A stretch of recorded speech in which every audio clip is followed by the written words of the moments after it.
Hello বন্ধুরা, তো আমি আজকে করছি রুই মাছের রুই মাছের ঝাল বা যেটাই বলো। তো রুই মাছ আমি করছি সর্ষে দিয়ে।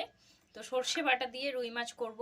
তো আমি এখানে নিয়েছি সর্ষে, সাদা সর্ষে আর শুকনো লঙ্কা, পেঁয়াজ আর কাঁচা লঙ্কা।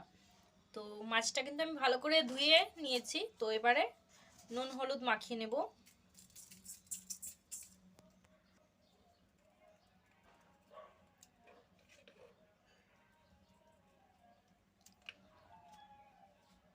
তো এখানে কিন্তু আমি কড়াই বসিয়ে দিয়েছি। তো কড়াইটা গরম হয়ে গেছে।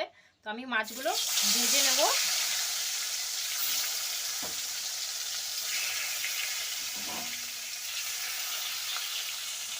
তো আমি মশলাগুলো পেস্ট করে নেব। তো আমি এবার একটু উল্টে পাল্টে দেব।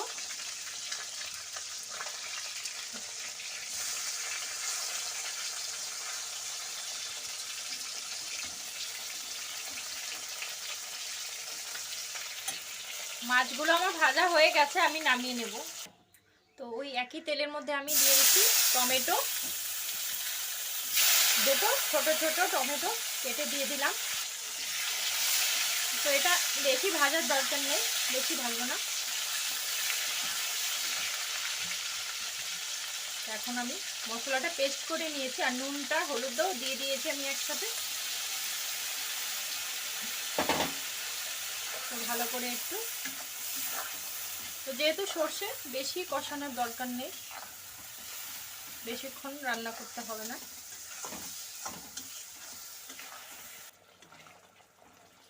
তো টমেটোটা একটু নরম হয়ে গেলে আমি মাছগুলো এর মধ্যে দিয়ে দেবো। তো মশলা থেকে কিন্তু তেলটা দেখতে পাচ্ছ কি সুন্দর বেরিয়ে গেছে। তো এবারে আমি দিয়ে দিচ্ছি 4টে কাঁচা আর পাকা লঙ্কা। এবারে কিন্তু আমি মাছটাও দিয়ে দেবো। বেশিক্ষণ রান্না করার দরকার নেই, আর সর্ষে বাটা বেশিক্ষণ রান্না করলে কিন্তু ভালো লাগে না। তো এবারে আমি মাছগুলো দিয়ে দিচ্ছি।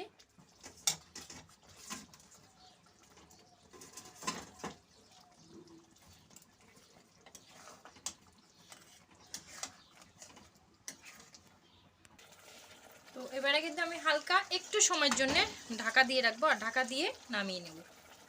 তো দেখতে পাচ্ছ কতটা সুন্দর কিন্তু কালার এসছে আর রান্নাটা কিন্তু রেডিও হয়ে গেছে। তো আমি কিন্তু উপর থেকে একটু ধনেপাতা দিয়ে নামিয়ে নেব।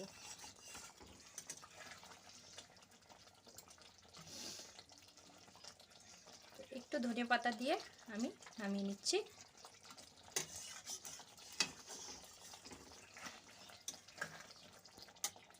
তো এখানে কিন্তু আমার এই যে রান্নাটা পুরোপুরি রেডি। তো আমি নামিয়ে নিয়েছি। দেখতে পাচ্ছ খুব ঝটপট হয়ে যায় রান্না।